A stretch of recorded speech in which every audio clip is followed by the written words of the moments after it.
우리가 하나님의 의를 이번 시간에 나누려고 하는데요. 이 하나님의 의를 정말 제대로 알아야만 자유할 수도 있고, 또 기쁨이 우리 안에 넘칠 수 있고, 그리고 주님께서 우리에게 주신 이 복된 소식, 이 기쁨의 소식이 무엇인지를 진정으로 찬양할 수 있습니다.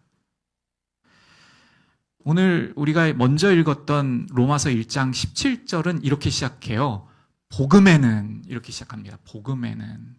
이 복음이라는 단어를 현대인의 성경에서는 기쁨의 소식, 기쁜 소식 이렇게 번역했어요. 그러니까 복음이라는 말은 아주 기쁜 소식입니다. 기쁜 소식.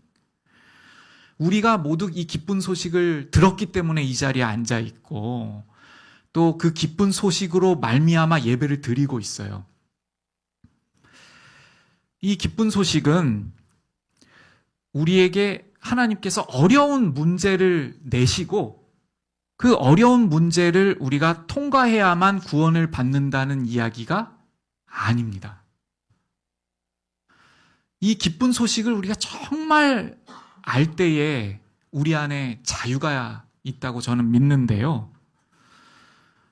혹시 우리 이 자리에 앉아 계신 우리 성도님들 가운데 믿음의 길, 또 다른 말로는 신앙의 길, 신앙생활을 하는 우리의 이 믿음의 길이 어렵게 느껴지는 분도 계실 것 같습니다. 정말 그렇게 느낄 수 있죠. 믿음의 길, 신앙의 길, 성도라는 이 이름을 가진 성도의 삶. 먼저는 이렇게 구별해서 예배도 드려야 하고, 또 성경의 말씀을 통해서 하나님을 알아가는 삶이어야 하고, 뿐만 아니라 때가 되면은 봉사도 해야 될 것 같고, 그리고 믿음의 사람으로서, 하나님의 사람으로서 그 전에 누리고 행했던 것들을 하지 말아야 할 것 같고, 끊어야 할 것 같고, 그래서 희생도 있는 것 같고, 그래서 어려운 것처럼 느껴져요. 참 많은 어려움들, 참 나에게 있어서 조금은 힘들어 보이는 것들을 요구하는 것처럼 느껴질 수가 있습니다. 근데 우리가 이렇게 느끼고 있는 것을요, 가만히 한번 생각해 보면요, 어쩌면 이러한 상태인 우리의 모습은 예수님을 정말로, 진실로 만나지 못했거나, 아니면 너무 희미하게 만났거나, 아니면 만났는데 상상 속에서 만났거나 했기 때문에 예수님과의 진정한 사랑의 관계가 시작되지 못해서, 사랑을 하고 있지 못해서, 누구를요? 예수님을요. 하나님을 사랑하고 있지 못해서 어려움으로 다가오는 것은 아닌지 생각해 보게 돼요. 우리 잠깐만 이 부분에 대해서 다시 한번 짚어볼게요. 우리 사랑에 빠지신 적 있으시죠? 여기 지금 이렇게 연배들을 쭉 제가 이렇게 살펴보면 그래도 한두 번쯤은, 저는 한 번입니다. 인생에 있어서 한 번쯤은 잘 얘기해야 될 것 같아요. 사랑에 빠지고, 또 그래서 사랑하는 사람과 교제도 나누고 이렇게 되기도 하잖아요. 그럼 사랑에 빠졌을 때, 정말 막 그 뜨거운 사랑이 막 이 안에 있고 사랑에 빠질 때, 여러분 그 사람을 위하는 것이 어렵게 느껴져요? 아니면 기쁨으로 느껴집니까? 별로 지금 말을 이렇게 하기 옆에 남편이 있어서 그런지 모르겠는데, 기쁨으로 느껴지잖아요. 우리가 그래서 사랑을 하게 되고, 그래서 그 사람하고 내가 잘 됐으면 좋겠고, 맨날 봤으면 좋겠고, 데이트도 맨날 했으면 좋겠고, 그럴 때 마음이 이렇게 두근거리면서 이렇게 좋잖아요. 그래서 그 사랑하는 대상을 위해서 무언가를 하고 싶을 때, 그리고 뭔가를 주고 싶을 때, 그것이 어렵지가 않아요. 오히려 기쁘죠. 그걸 준비하거나 뭘 사러 가거나 이렇게 할 때도 기쁜 마음으로 감당합니다.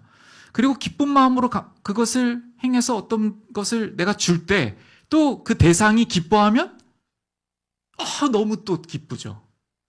이렇게 우리가 주님과 하나님과 정말 사랑을 나누는 마음이 오고 가는 관계에 있다면 예배를 기다리게 되고 하나님을 알아가는 자리를 기다리게 되고 또 복음을 전하는 자리를 더 사모하게 되고, 왜냐하면 하나님께서 기뻐하실 테니까요.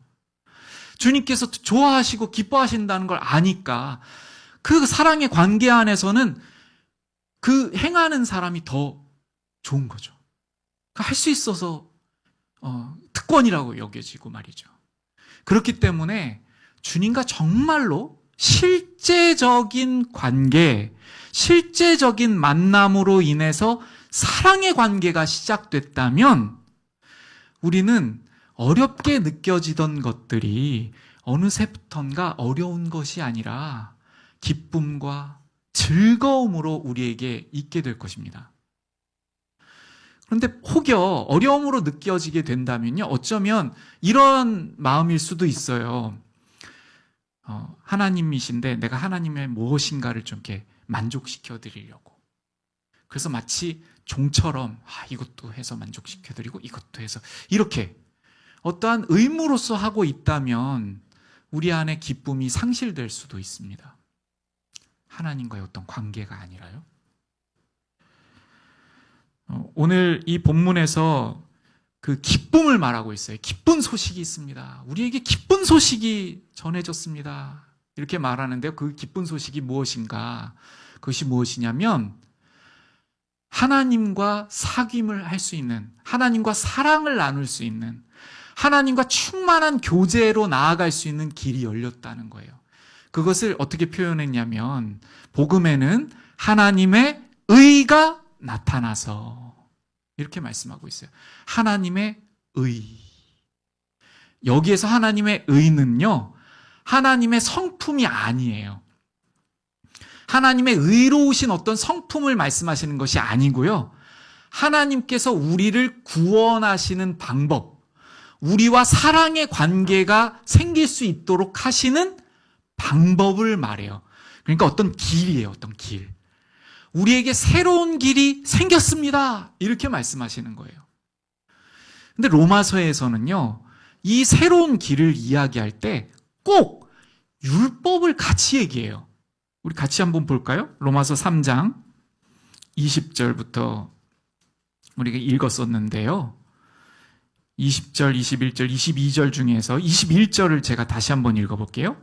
이제는 율법 외에 하나님의 한 의가 나타났으니 율법과 선지자들에게 증거를 받은 것이라. 이렇게 말씀하고 있어요. 그러니까 하나님께서 주신 율법 말고 하나님의 의, 율법으로 말미암지 않는, 율법을 지켜서 하나님 앞으로 가는, 하나님과의 관계가 생기는 것이 아니라 하나님과 관계를 맺을 수 있는 율법과 다른 길이 생겼습니다. 이렇게 말씀하시는 거예요. 그런데 왜 율법을 말씀하실까요? 하나님의 의가 나타났습니다 하면 하나님의 의를 설명하면 되는데 왜 율법과 함께 이 하나님의 의를 설명하고 있을까요? 그것은 우리에게 이 소식이 기쁨이 되려면요, 율법을 우리에게 보여주신 하나님의 뜻을 알고 율법에서 말씀하시는 바 앞에 우리가 서봐야 이 길이 얼마나 기쁜 길인가를 알게 되기 때문이에요. 그래서 율법을 같이 말씀하시고 계시는데, 여러분, 제가 오늘 질문을 준비했는데요. 이 질문은 제가 한 5초 정도 기다리려고 그래요. 그래서 여러분들이 마음속으로 대답하는 시간을 분명히 갖고 넘어가셨으면 좋겠어요. 제가 질문을 드릴게요. 준비하세요.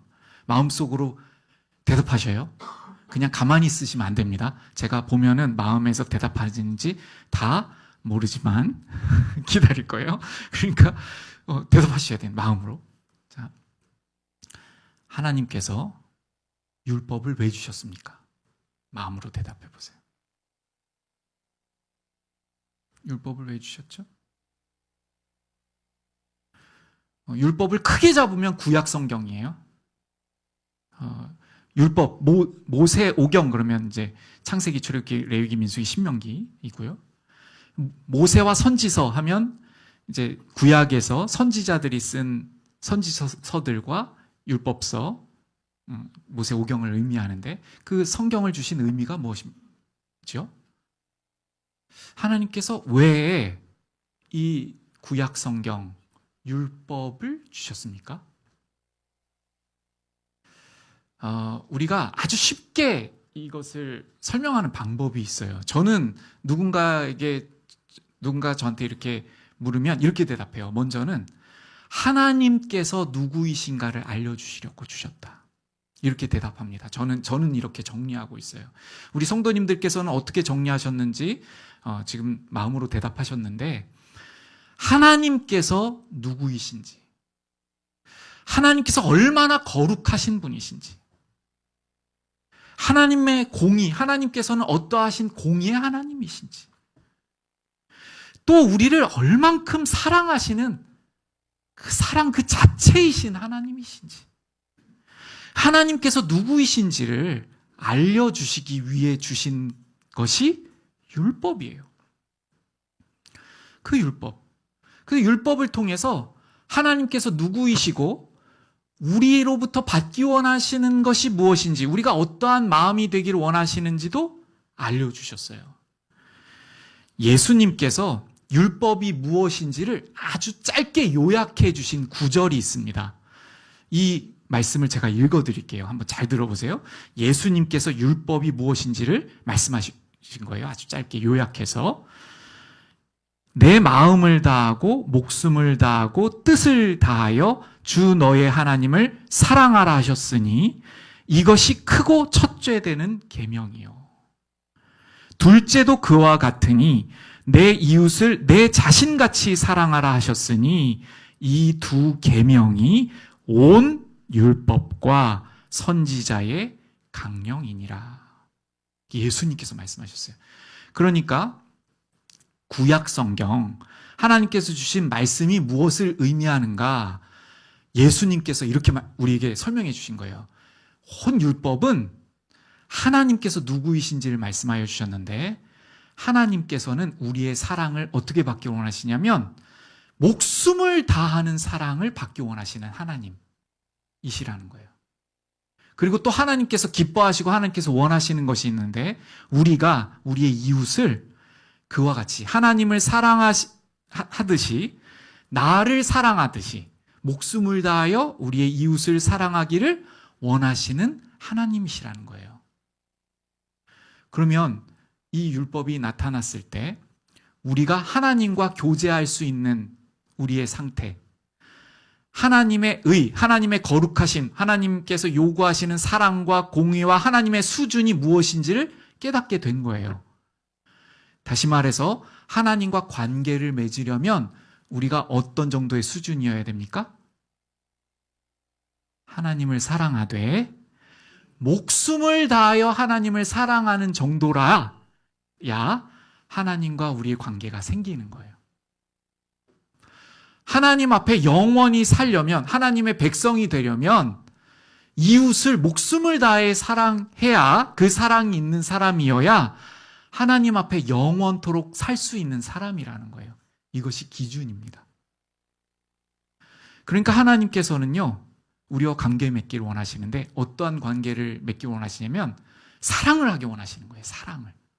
근데 그 사랑을 어떠한 사랑을 하기 원하시냐면 두 마음이 아닌 사랑, 100%의 사랑, 완전한 나의 모든 마음을 다하여 하나님을 사랑하기를 원하셔요. 그 관계를 원하십니다. 그것이 율법이에요. 두 번째 질문 드릴게요. 자, 이것도 마음으로 대답하세요. 지금 모든 율법이 말씀하시는 하나님을 목숨을 다해 사랑하는 이 사랑, 그리고 이웃을 정말 나처럼 사랑하는 사랑, 우리에게 있습니까? 우리에게 있나요? 저에게 없습니다. 저에게 없어요. 우리에게 없어요. 그러면 율법은 뭘 말씀하시죠? 우리가 이러한 사랑에 이르지 못하면 우리는 어떻죠? 율법은 요구하죠. 우리가 이러한 사랑에 서지 못하면 우리는 심판의 대상이 돼요. 근데 사실은 우리는 이러한 사랑에 나아가지 못할 뿐만 아니라 사실은 오히려 미워하죠. 조금만 관계가 틀어져도 미워해요. 내 뜻대로 하고 싶어요. 주장해요. 그래서 다른 사람에게 상처를 주고서라도 내가 좋고 싶어요. 때로는 내 마음에 있는 어떠한 하나의 공격을 퍼붓는 것으로 그걸 꼭 해서 상대방을 무너뜨려야 마음이 시원할 때도 있어요. 제가 예전에 어떤 곳에 이제 신앙생활을 하는 청년을 만났는데요. 이 청년을 만났는데 몹시 얼굴이 울그락불그락 하는 거예요. 그래서 제가 물어봤습니다. 왜 이렇게 얼굴이 울그락불그락 하는지 모르겠다고, 어떤 마음의 고통이 있냐고. 그랬더니 교회에서 누군가로부터 상처를 받았대요. 그래가지고 이걸 어떻게 복수해야 되는지를 솔직하게 지금 생각하고 있대요. 근데 본인이 얼굴이 불그락불그락 한지를 모르고 있었대요. 그래서 제가 이야기를 했더니 그거를 저한테 말하더라고요. 근데 우리가 사랑으로 나아가지는 않고 용납으로 나아가지는 않고 내가 받은 상처가 크니까 나도 그렇게 돌려주려고 하는 이 본성이 우리에게 있지 않습니까? 그럼 이런 모습들을 조금만 살펴봐도, 조금만 생각해봐도 이러한 수준의 사랑에 우리가 이르지 못하죠. 그러니까 우리에게 의의가 없어요. 그러니까 곧 하나님의 거룩하심에 다를 방법이 없어요. 율법은 우리로 하여금 우리의 수준을 알려주는 것입니다. 우리의 점수, 우리의 상태, 우리의 모습, 우리가 어떤가. 하나님 보시기에 우리가 어떤가를 아주 정확하고 적나라하게 보여주시는 것이 하나님의 말씀이에요. 그러니까 하나님께서는 하나님 스스로, 하나님께서 누구이신지를 알려주시려고 우리에게 말씀을 주셨는데 그 말씀 앞에 서보니까, 하나님의 거룩하심 앞에 서보니까 하나님 앞에 섰을 때 우리가 어떠한지를 깨닫게 되는 것이죠. 그것이 하나님의 율법입니다. 말씀입니다.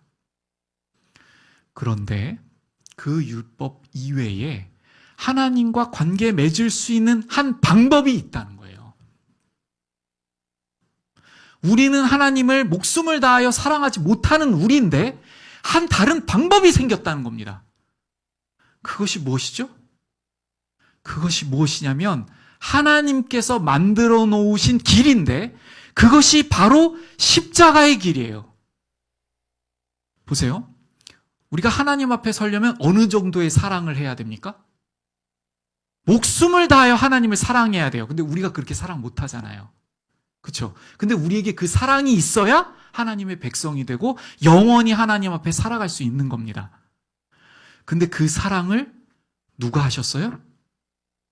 예수님께서 십자가에서 율법의 완성이 되셔서 율법을 성취하셨어요. 율법을 완전히, 율법에서 말씀하시는 하나님을 목숨을 다해 사랑하시는 그 사랑을 십자가로서 완전히 예수님께서 하나님을 사랑하셨어요.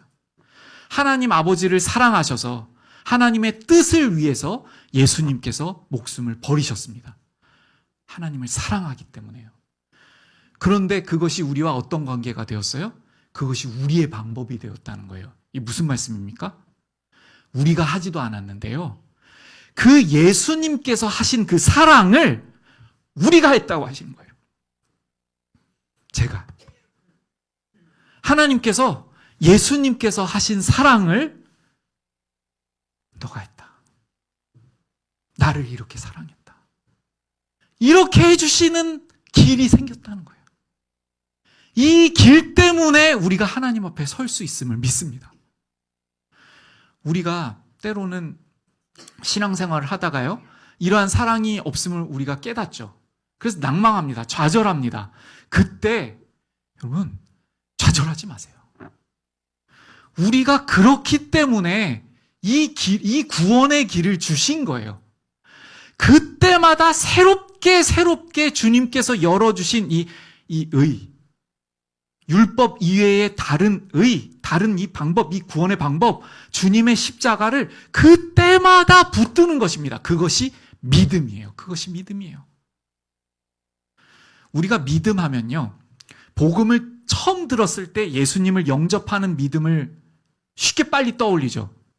그때 우리가 어떻게 전해 듣냐면, 우리가 사실은 하나님 앞에 심판에 이르러야 됐는데 예수님께서 우리를 대신하여 그 심판을 당하여 주심으로 우리가 그 예수님께서 우리를 위해서 받아주신 그 십자가를 우리가 믿으면, 그 심판을 대신 당하여 주셨음을 믿으면 우리는 하나님의 백성이 됩니다. 이것을 듣잖아요. 우리가 듣고 우리가 믿음으로 시작합니다.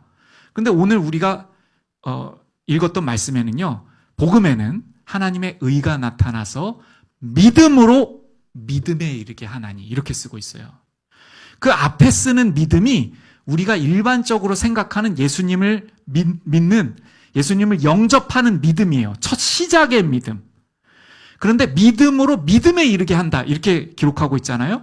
이 믿음에서 믿음으로 나른 것은요, 첫 시작도 믿음으로 시작했고 마지막 순간까지도 믿음입니다. 이런 의미예요. 그러니까 우리가 살아가다가 사랑이 없는 것을 또 한 번 발견했어요. 그랬을 때 무엇으로 나아가면 됩니까? 믿음으로요. 믿음으로요. 조금 더 자세하게 설명드릴게요. 이때의 믿음이 어떤 믿음인가? 믿음으로 나에게 구원의 길을 주신 그 예수 그리스도의 십자가 앞으로 나아가서요, 주님, 제가 할 수 없기 때문에 예수님께서 십자가의 길로 사랑을 온전히 완성하여 주셨음을 믿습니다. 제가 못하기 때문에, 제가 할 수 없기 때문에 주님께서 이 길을 주셨으니 저는 이 길을 받아들입니다. 저는 이 길을 믿습니다. 저의 의가 되십니다.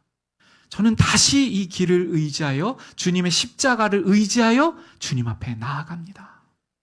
이렇게 고백드리는 것이 믿음의 삶이라는 거예요. 믿음의 인생이라는 것입니다. 처음에 복음을 들었을 때만 믿음으로 나아가는 것이 아니고요, 매 순간. 그래서요, 우리가 봉사도 하고 전도도 하고 누군가를 섬기는 것은요, 우리가 그것을 통해서 구원받는 길이 아니에요. 우리가 무엇을 쌓아서 구원받는 것이 아닙니다. 구원은 이미 이루어졌는데 나의 그 연약함 때문에 구원을 이루어 주신 것에 대한 감사 때문에, 기쁨으로 그렇게 우리에게 주신 모든 곳에서 때로는 섬기기도 하고, 때로는 기도하기도 하고, 때로는 누군가의 손을 붙들어 주기도 하고, 때로는 누군가의 고민을 우리가 들으면서 눈물로 안아주기도 하고, 이렇게 하는 것이죠. 그러니까 주님께서 나를 위해 십자가의 길을 주신 것에 대한 감사로요. 이제 말씀을 조금 정리해 볼게요. 예수님의 십자가는 사랑과 공의의 십자가라고 우리가 믿어요. 사랑의 십자가라는 것은요, 예수님께서 하나님을 정말 사랑하셔서 율법의 그 사랑을 완전히 이루어 주신 그 사랑의 십자가라는 의미입니다. 또한 예수님께서 우리를 얼마나 사랑하셨어요? 저를 얼마나 사랑하셨습니까? 죽기까지. 율법의 그 하나님께서 요구하시는 사랑의 그만큼 예수님께서 그 사랑을 이루신 거예요. 그리고 또 무엇을 이루어 주셨죠? 우리가 받아야 하는 심판을 모두 그 공의로운 모든 공의가 완성될 수 있도록, 공의가 완전히 이루어질 수 있도록 대신 죽으심으로 말미암아 우리가 받아야 하는 모든 심판을 주님께서 당하여 주심으로 우리에게 길이 열려진 것입니다. 이 말씀을 다시 한번 우리의 마음에 새기고요, 정리하심으로 우리가 낭망될 때, 우리 모습을 볼 때에 낭망될 때가 있잖아요. 우리가 정말 기쁨으로 나아가야 되는데 때로는 예배 자리에 나올 때 기쁨이 우리 안에 없고, 그래서 돌아보면 결국 내 문제예요. 감사를 알지 못하고 또 주님 앞에 나아가지 못하고, 내가 정말 이 땅을 또 보고 살아가고 있었고, 이 땅에서 기쁨을 찾았고, 무엇인가 하나님 아닌 것을 사랑하고 있었고, 이러한 모습을 또한 발견하게 됩니다. 그때마다, 여러분, 그때마다 믿음으로, 주님, 제가 할 수 없기 때문에 그것을 아시고 저를 긍휼히 여기셔서, 저를 사랑하시고 불쌍히 여기셔서 새로운 의, 바로 주님을 통해서 하나님 앞에 나아갈 수 있는, 하나님과 사랑의 관계를 맺을 수 있는 우리가 되게 하여 주심을 감사드립니다. 이렇게 나아가는 거예요. 그렇게 나아갈 때요, 하나님께서는 절대 이러하신 분이 아니심을 여러분 기억하셔요. 야, 너 지금 바로 5초 전까지만 해도 말씀도 기억하지 못하고 마음으로 퉁퉁거리고 불평하고 원망하고 이렇게 하다가 지금 그렇게 나 뜨겁지도 않냐? 하시는 분이 아니셔요. 우리가 믿음으로 바로 그 순간 돌이켜 나아가면 그 순간 예수님을 보시는 눈으로, 예수님께서 하나님께 온전한 사랑을 들이신 그 사랑으로 그 아들과 같이, 예수님과 같이 우리를 안아주시고 우리를 바라보시고 자녀라 이름하여 주시고 무엇을 더하실지를 주님께서는 기쁘신 마음으로 사랑의 음성으로 우리에게 무엇을 더할지를 그렇게 보시면서 우리를 붙들어 주시는 우리의 사랑의 아버지 하나님이신 줄로 믿습니다. 그러므로 우리가 실패할 때마다 이 한 길을 내어주신 기쁜 소식을 다시 한번 기억하시고요. 아, 내 힘으로 할 수 없기 때문에 이 방법을 주셨구나 하는 마음으로 끝까지 믿음에서 믿음, 마지막까지 믿음으로 승리할 수 있는 우리 모든 십자가 생명교회 성도님 되시기를 말씀으로 부탁을 드립니다.